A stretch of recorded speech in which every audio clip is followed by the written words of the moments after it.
Pertanyaannya adik-adik, Nabi Muhammad hijrah dari Mekah menuju Madinah. Sebelumnya juga Nabi sudah pernah berhijrah. Kemana hijrah yang pertama? Di Madinah. Plangplung. Coba Nabi sebelum hijrah ke Madinah kemana? Mesir. Ke Lampung. Lampung mah Babek, Lampung. Kemana? Hadirin. Bu Ibu.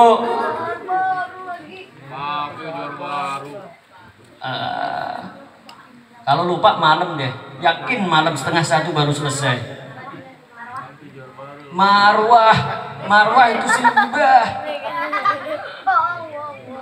Nabi kalau itu sebelumnya ke Marwah. Marwah itu apa? Tempat? Marwah itu tempat? Tempat apa, wei? Hadirin, Marwah tempat apa? Tadi dijawab ke Marwah, tempat apa Marwah? Sa'i dari Bukit Sofa hingga Bukit Marwah, Siti Hajar lari-lari. Nggak dilanjutkan kemalaman. Ke Habasyah. Ayo sejarahnya dibuka kembali.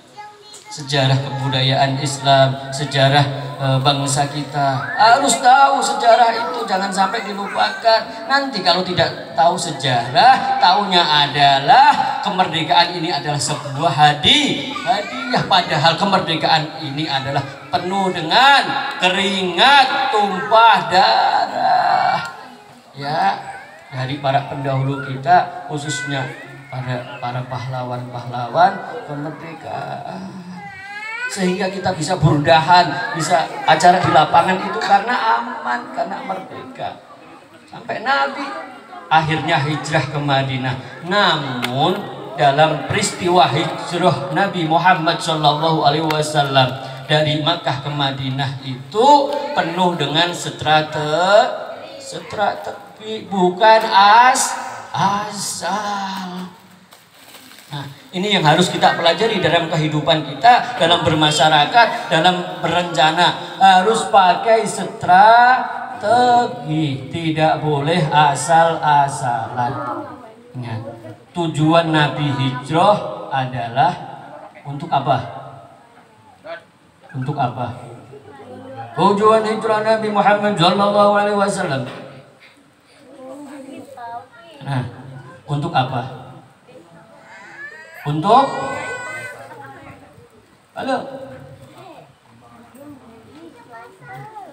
apa? Tujuan Nabi hijrah untuk da'i ilallah, untuk mengajak kepada Allah. Dari Makkah pun Nabi mengajak kepada Allah, da'i ilallah. Namun Allah memerintahkan untuk hijrah. Nabi itu, ya demi Allah, saya tidak akan meninggalkan kota Makkah, kota yang penuh berkah, kota kemuliaan. Tidak akan meninggalkan kota ini kalau memang bukan wahyu Allah, bukan perintah Allah. Artinya apa? Artinya Nabi itu tidak lari, tidak kabur, tidak takut atas ancaman mereka, ya, atas fitnahan mereka. Namun apa? Karena ini adalah perintahnya Allah. Nih, kita ya, jangan gegabah, jangan buru-buru, ya, jangan gegabah dan jangan buru-buru. Semua kita ada masalah, bilang ke orang tua kita begini dan begini. Kita ada masalah, datang ke guru-guru kita. Jangan langsung memutuskan sendiri. Begitu juga ya dalam kehidupan kita, musyawarah dan musyawarah. Akhirnya perintah hijrah itu dilaksanakan oleh Nabi Muhammad SAW dengan berbagai macam peristiwa. Pada saat itu hijrahnya Nabi bergilir. bergilir. Para sahabat dulu ya sekelompok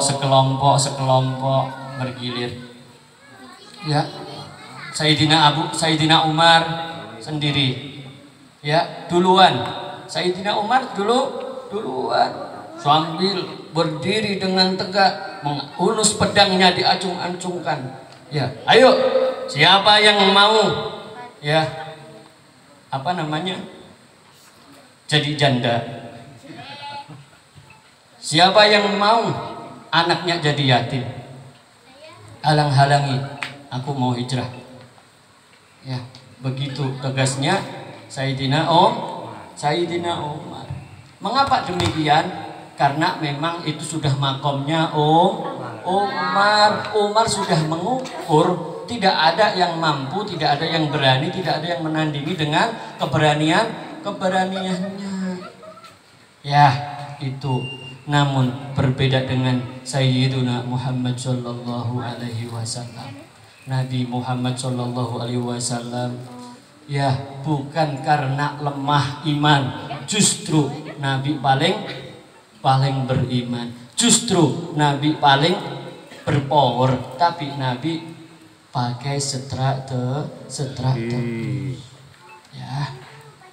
Akhirnya Nabi cuman minta ditemani oleh Sayyidina Abu apa?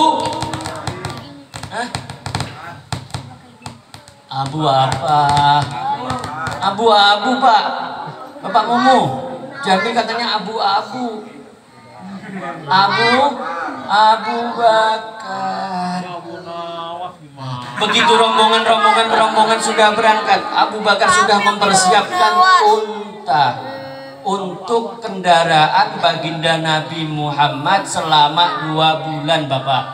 Untanya sudah disiapkan oleh Nabi itu. Ya, artinya apa? Dikhususkan ini untuk kendaraan ketika hijrah. Dikasihlah suplemen yang bagus, dikasihlah vitamin, dirawat benar-benar supaya tumbuhnya bagus, kekuatannya bagus ya, karena mau buat hijrah. Ini loh butuh persiapan, bukan asal tanpa ada persiapan, dipersiapkan tunggangannya, kendaraannya yang bagus. Nah, begitu juga kita punya rencana harus dipersiapkan. Ya, bekal-bekalnya dipersiapkan. Itu sudah disiapkan oleh Abu Bakar As-Siddiq. Nah, kemudian waktu berjalan, ya, sehingga mereka orang-orang kafir sudah kasak kusuk, di orang muslim udah pada habis nih, ya, udah pada hijrah. Akhirnya mereka para pembesar sidang, konferensi Pak Yatno, konferensi meja. Mereka sidang di situ, para pembesar punya usul rapat. Yang satu usul ya bagaimana kalau Muhammad ya kita kurung. Mereka nggak setuju karena apa? Karena Muhammad itu dari keturunan Bani Hasyim, masih dipandang. Mereka orang-orang kafir masih memandang kakek-kakeknya. Kemudian bagaimana kalau Nabi Muhammad diasingkan? Ya, kita lempar ke kabilah lain. Mereka nggak setuju, tidak setuju. Apakah kita tidak paham dengan indahnya lisan Muhammad? Apakah kita tidak paham dengan indahnya tutur kata Muhammad yang begitu sejuk dan lembut? Kalau kita asingkan, penduduk yang lain justru akan mengikuti Muhammad. Nah, ternyata ada yang usul, yang mana itu adalah syaitan yang ikut rapat menjelma. Sudah Muhammad dibunuh. Nah, terus mereka yang lain, kalau Muhammad dibunuh setuju, tapi masalahnya kalau dibunuh nanti bagaimana tuntutannya? Pasti Bani Hasyim akan menuntut. Ya, mereka masih takut. Sehingga begini caranya jika mau membunuh Muhammad. Kita kumpulkan dari masing-masing kabilah pemuda yang kuat yang tangguh, ambil 10 orang. Kabilah sini, suku sini satu, suku sini satu, suku sini satu, sehingga ada 10 orang. Jika membunuh semuanya terlibat dan itu tidak bisa kisos, maka bayarannya adalah denda kisosnya. Nah, itu rencana. Nah, malam siang itu Nabi sudah dapat isyarah dari Allah, dapat wahyu. Akhirnya siang-siang ke tempat Sayyiduna Abu Bakar pakai kerodong. Ya. Kalau istilah sekarang pakai masker karena tidak aman. Berarti kan yang pakai masker nggak aman, mungkin lagi belok. Ya. Itu sudah ada siang-siang. Enggak berani, inilah akhlak sahabat. Ada apa ya Rasulullah? Enggak berani tanya. Apa perkataan Abu Bakar? Tidak biasanya seorang Rasul datang siang-siang. Ya begitu.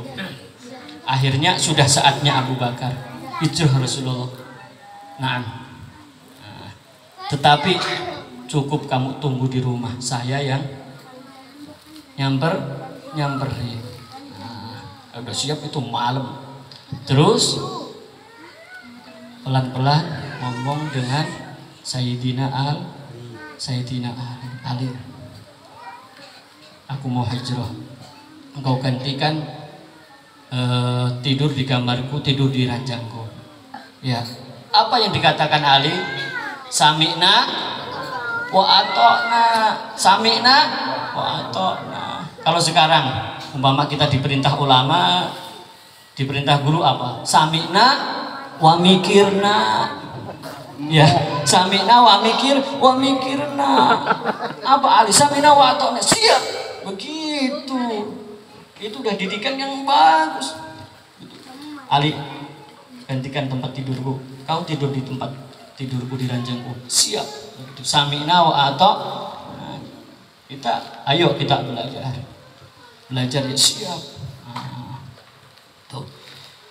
Nah, kemudian Nabi itu secara pelan-pelan atau sembunyi. Tujuannya untuk apa? Menghindari pertikaian, menghindari perkelahian, menghindari pertengkaran. Jadi meskipun Nabi kekasih Allah, meskipun Nabi utusan Allah, meskipun Nabi itu disayang dan dicinta Allah, tapi Nabi tidak semena-mena menggunakan kedudukannya sebagai kekasih Allah, ya, yang pasti akan dibela oleh Allah. Nabi tetap pelan-pelan, ya, sehingga malam. Dan Nabi cari waktu yang aman. Wahai Bapak Ibu, cari waktu yang aman. Nabi itu sebelumnya sudah ngalah dengan fitnahan, cacian dan dengkian. Akhirnya Nabi ngalih, itulah hijrah. Cari waktu yang aman, malam-malam, ya menjelang fajar keluar. Dan Nabi keluarnya adalah bukan lewat pintu samping, bukan lewat pintu belakang, tapi gentleman lewat pintu depan. Ya, keluar. Ya, sambil ambil segenggam pasir, kemudian taburkan tuh pasir ke depan pandangan mereka, maka tertidur. Mereka tertidur. Langsung Nabi berkunjung ke tempat Abu Bakar, berangkat. Enggak sembarangan berangkat. Nabi menyewa penunjuk jalan karena belum ada Google Map. Nabi nyewa penunjuk jalan, Bu.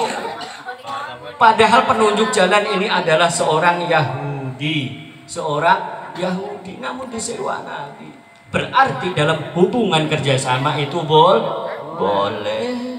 Ya, hubungan dagang boleh, kepada lain agama boleh, asalkan kita yang ngatur, ya.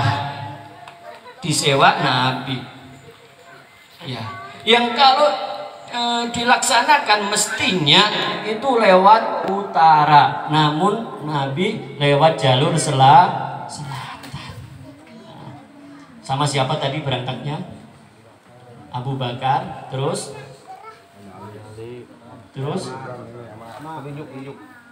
penunjuk jalan dari Yahudi lewat selatan. Capek, akhirnya istirahat. Masya Allah. Terus akhirnya istirahat di sebuah gua bersama Abu Bakar istirahat. Abu Bakar ngecek segala sesuatunya di dalam gua. Apakah ada binatang-binatang yang menyengat? Apakah ada binatang-binatang yang berbisa? Akhirnya dicek semua dan di situ ada lubang. Sayyidina Abu Bakar nutup lubang itu dengan jempol kaki beliau, sementara baginda Nabi tertidur di pangkuan Abu Bakar. Akhirnya sampai jempol Abu Bakar dipatok ular. Menjerit. Enggak bergerak. Enggak. Mengapa? Karena baginda Nabi tertidur. Dan jangan sampai kalau menjerit nanti bisa membuat baginda Nabi bangun. Enggak menjerit, enggak bergerak. Akhirnya dengan menahan rasa sakit keluarlah keringat dingin dengan wajah yang pucat dan keringat dan juga air mata, sehingga menetes di pipi baginda Nabi Muhammad sallallahu alaihi wasallam. Akhirnya bangunlah baginda Nabi melihat kekasihnya Abu Bakar sedang menahan rasa sakit, keluar air mata. Ditanyalah Abu Bakar, ada apa wahai Abu Bakar? Dipatok ular ya Rasulullah. Akhirnya terus dielus sama Nabi, sembuh, diobati oleh Nabi. Ularnya ditanya, kenapa kau matok Abu Bakar sahabatku? Ular, kena apa? Adakah dendam pribadi? Adakah sesuatu atau bagaimana? Kena apa? Karena sudah sekian lama ya Rasulullah, saya pengen melihat wajahmu, pengen memandang wajah yang paling agung, wajah yang paling mulia, dan sahabatmu menutupi lubang tempat aku memandangmu ya Rasulullah. Akhirnya aku patok, namun keinginanku hanya satu, memandang wajah yang paling mulia. Tuh, di situ. Tapi udah malam ya Bu. Wis yo. Sepakat aja deh. Makanannya wis sepakat aja. Berarti dalam goa. Berikutnya kita lanjutkan dari goa menuju Madinah. Dari goa menuju Madinah ya Bu. Ingatkan ya, jika lupa diingatkan. Kita lanjutkan biar ceritanya tidak putus ya. Yang bisa kita ambil pelajaran, segala sesuatu, tindakan kita, ucapan kita, tingkah laku kita, jangan asal dengan nafsu kita harus kita redam, harus kita renungkan, harus kita musyawarahkan kepada orang tua kita, kepada guru-guru kita. Paham ya? Paham.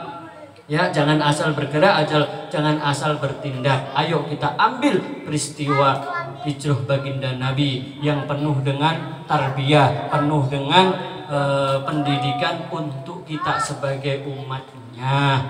Mudah-mudahan malam hari ini